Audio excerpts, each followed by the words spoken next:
This one involves unsolicited mail sent to a church office, so you know it's gonna be good.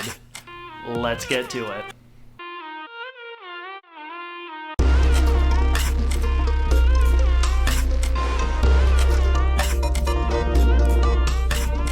Hey Internet, my name is Jeff and I'm a pastor, and today we are doing another installment in our series, Dang Jesus!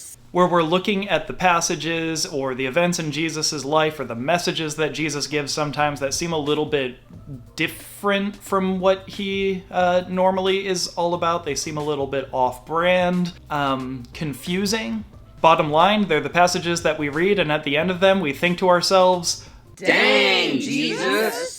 And today we're looking at a passage that's a really good example of one that is very commonly misunderstood, to the point where when people use it or quote it, they're often doing the opposite of what Jesus intended in the passage. So today let's take a look at Matthew chapter 5, beginning in verse 31. It's actually just two verses, 31 and 32, and these are Jesus' teachings about divorce. So Jesus says, "It was also said, whoever divorces his wife, let him give her a certificate of divorce. But I say to you that anyone who divorces his wife, except on the ground of unchastity, causes her to commit adultery, and whoever marries a divorced woman also commits adultery." Which sounds pretty heavy-handed, which is why at the end of reading this passage, you might be tempted to say, Dang Jesus! So here's one way to look at this passage, or these two verses.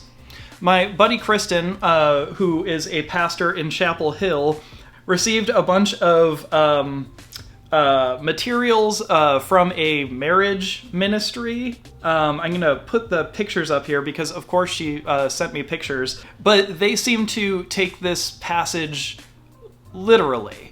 So, for example, they sent a book to her called My Covenant Spouse Divorced Me. May I Marry Another? What does the Bible say? And it even has these wonderful illustrations in it, like one with Bill Blue and Gloria Green in adultery, and it explains how when Bill Blue divorces Rita Blue, then they commit adultery, and then Gloria Green comes in and she's an adulteress too because of this passage. There's even a card included in this package that says that divorce is a matter of salvation.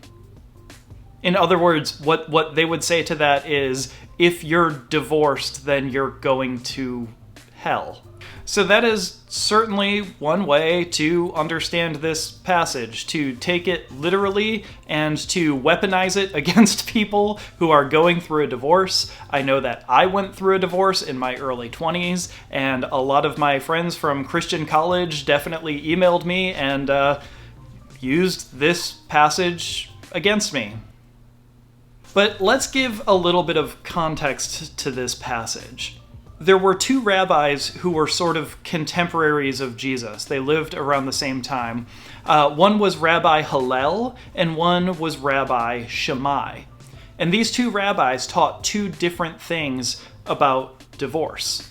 On one hand, you had Shammai, who was saying that you can only divorce somebody on the grounds of unchastity or serious offenses.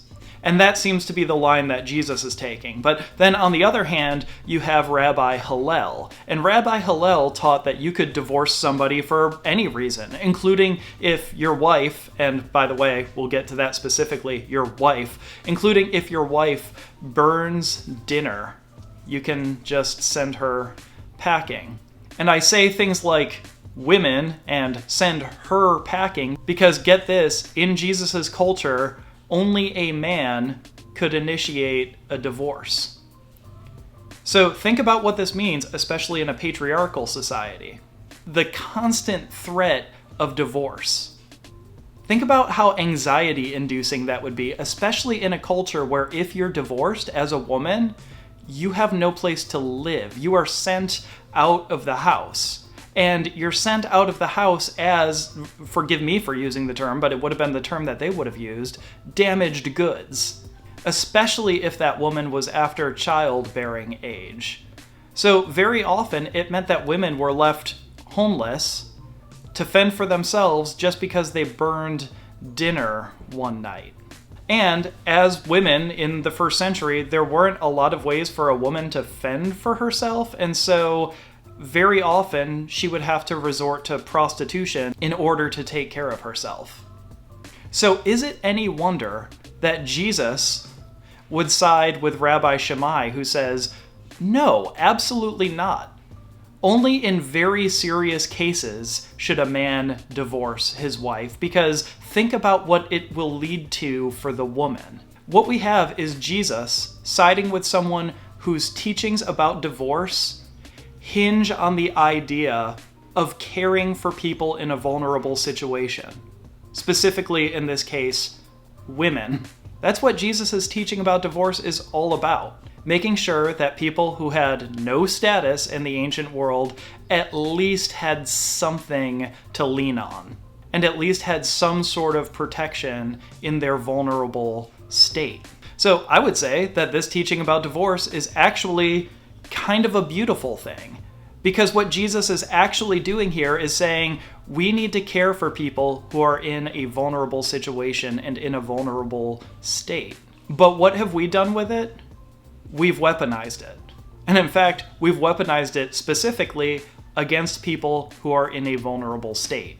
Specifically, people who are going through divorces. So can you see how taking this passage literally actually completely misses the point of the passage? It's about caring for vulnerable people, making sure that they're cared for, not about having something that you can yell at somebody who's in a vulnerable situation. I think that if we really care about the Bible and really care about the message of Jesus, we're not just going to quote the most literal version of Jesus' teaching at people who are suffering. Instead, we're probably going to stand by them and offer them some sort of protection and offer them some sort of peace in the middle of a vulnerable, life-changing situation. All right, so that's it for this week. Click like and subscribe, leave a comment, do all of those normal things, and I'll see you all in the next one. Grace and peace.